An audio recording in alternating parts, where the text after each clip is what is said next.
are at Brock's Performance in Dayton, Ohio with the man Brock himself. Good morning, Brock. How you doing, Eve? Excellent, sir. And today we're going to talk about what actually happens when you take a bike from box to Brock's. Meaning you take it from the dealership and you bring it out to Brock's Performance and you want to get the bike broken in on the dyno and so that Brock can do his thing. Brock, what goes on with that process? Well, Eve, we have the advantage here at Brock's Performance of owning our own dyno, and when we break in a bike, what we try to concentrate on is heat cycling the bike and also loading the engine. Now, where this would differ versus riding the bike on the street, and the advantage that we have here, we can control the load. And you know, everybody knows, if you've read your manual, and you know, with the theory behind it is you want to vary the load. You don't want to jump up on the interstate and run the same speed or anything like that. But what we do here, we start off.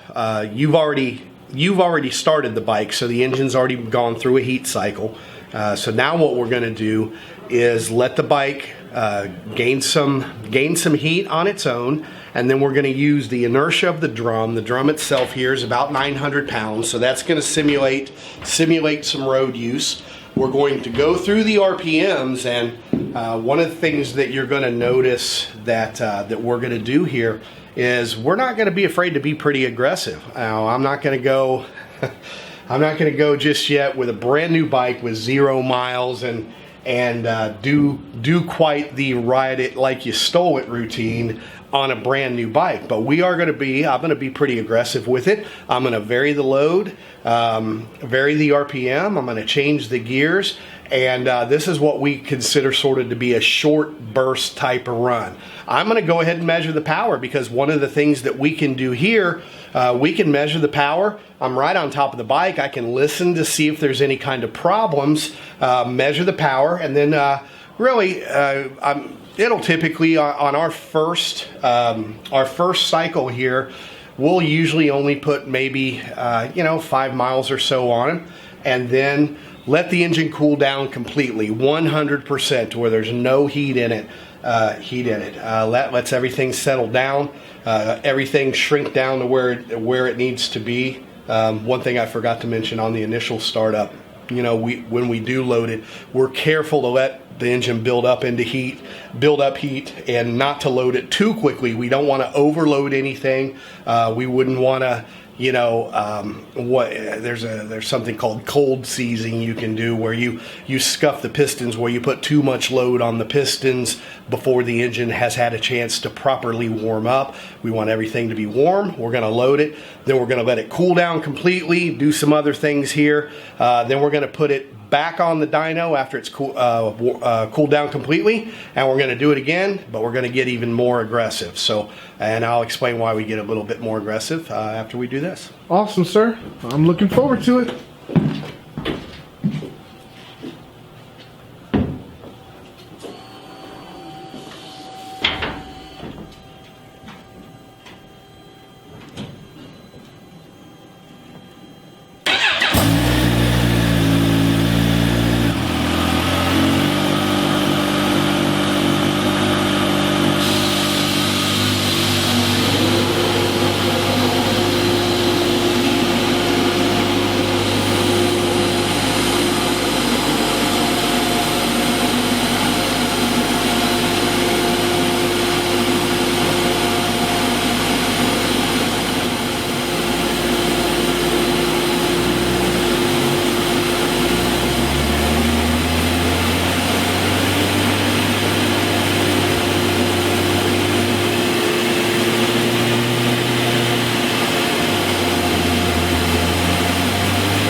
Okay, so that was just a nice little 5 mile jaunt.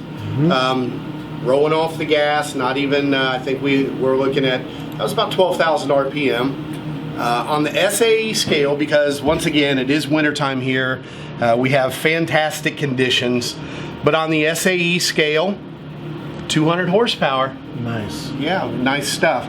If we go to the STD scale, the bragging scale, 205. That's pretty nice with that little you know, those little bit of miles. One of the things we can see here, which I like, you can see the horsepower curve, nice and flat. Torque curve, nice and flat. Don't see any indication of any kind of issues with the engine. No kind of power issues. That lets us know that we're going to let it cool down and go and load it up a little bit more. See what happens. Nice. Thank you very much, Brock. All right.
So we're loading the 2016 back up, huh?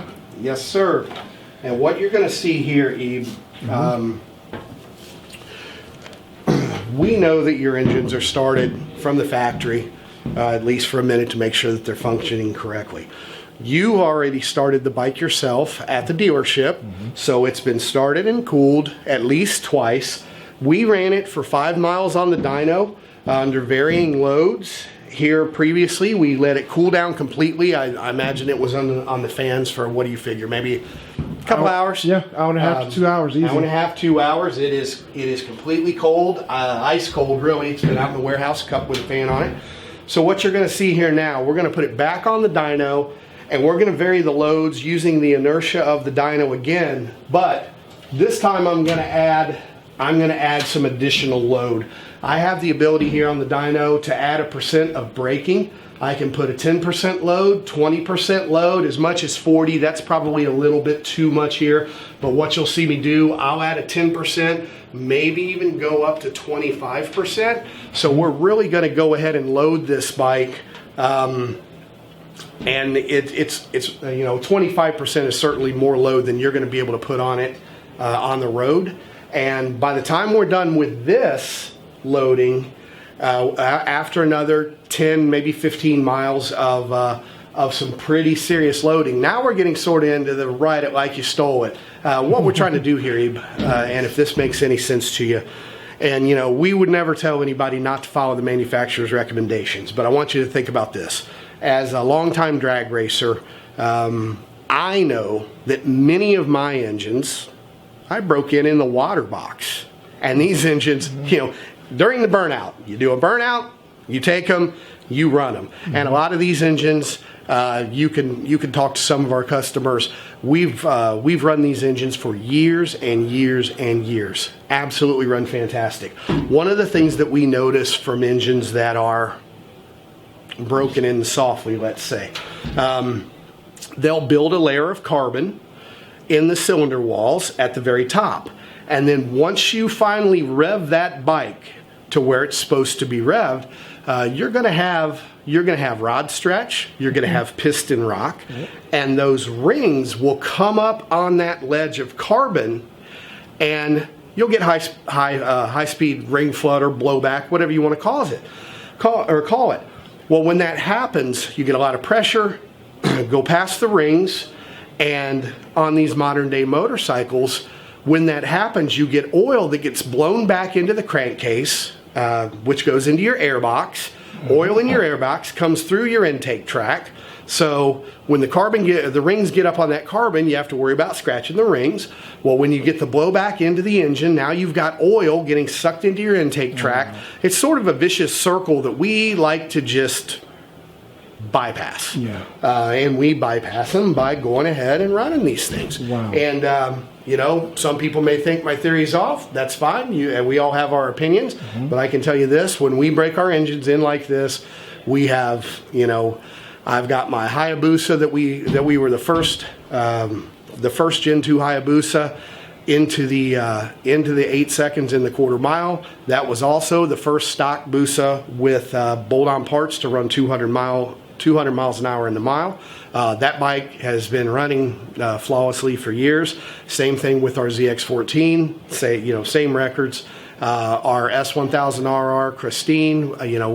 We've just got a long history of doing this. Our customers, also for our customers, this is a fantastic procedure. And generally, what we find out is after we break these bikes in this way, they'll usually put up more horsepower. I mean, I don't like specific numbers, but we'll usually get up to five plus more horsepower than a bike that's been broken any other way. Nice. So we're going to go ahead and try your bike this way, see what happens, and see if our streak continues. Nice. I'm sure it will, and I'm looking forward to it.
That's a properly broken in motorcycle. Wow. That's a properly broken in motorcycle. Wow. Wow. Oh, yeah.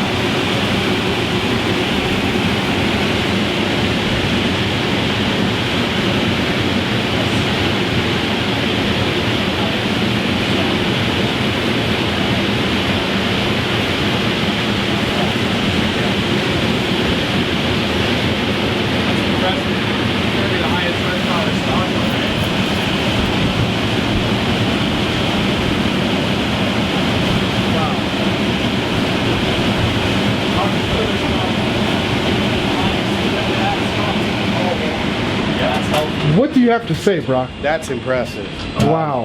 And you know, we do have very nice conditions today, but as you know, we've been testing bikes all day. So our correction factor today is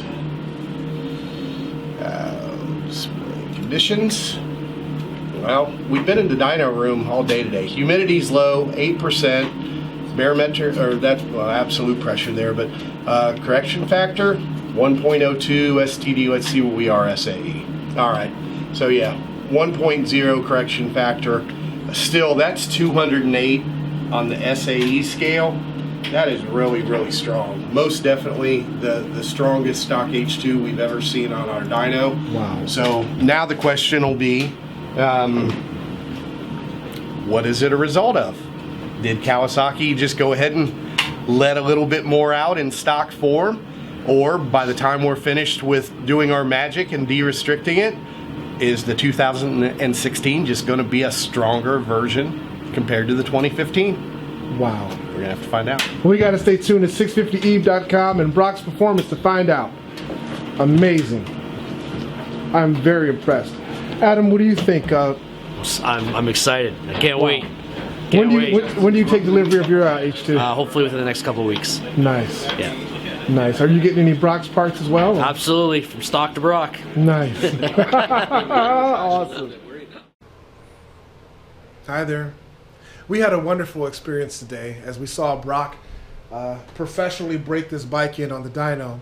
And on one of the dyno pulls, this completely bone stock 2016 Ninja H2 produced 205 horsepower at the rear wheel. That's great, but we all know that this bike is more capable than that. So stay with us as we transform this stock motorcycle into something that I'd be proud to ride. Brock is going to install one of his exhaust systems. We're going to change the rear sprocket. We're also going to install a Power Commander 5 fuel management system. And we're going to load that with a couple of Brock's custom tunes. So I think that once we're done with all that, this bike is going to be even more savagely than it already is. All right. We have 650eve t-shirts like the one that I'm wearing available in black and white. We also have 650eve key tags available, and links to those items will be in the description of this video. If you enjoyed viewing, go ahead and hit the like button, share the video, and if you haven't already done so, be sure to subscribe to my channel by clicking the subscribe button at the very bottom right. I hope you enjoyed hanging out with us here at Brock's Performance today as we took this 2016 Ninja H2 from box to Brock's. Stay tuned as we continue our journey, and as always, thanks for viewing.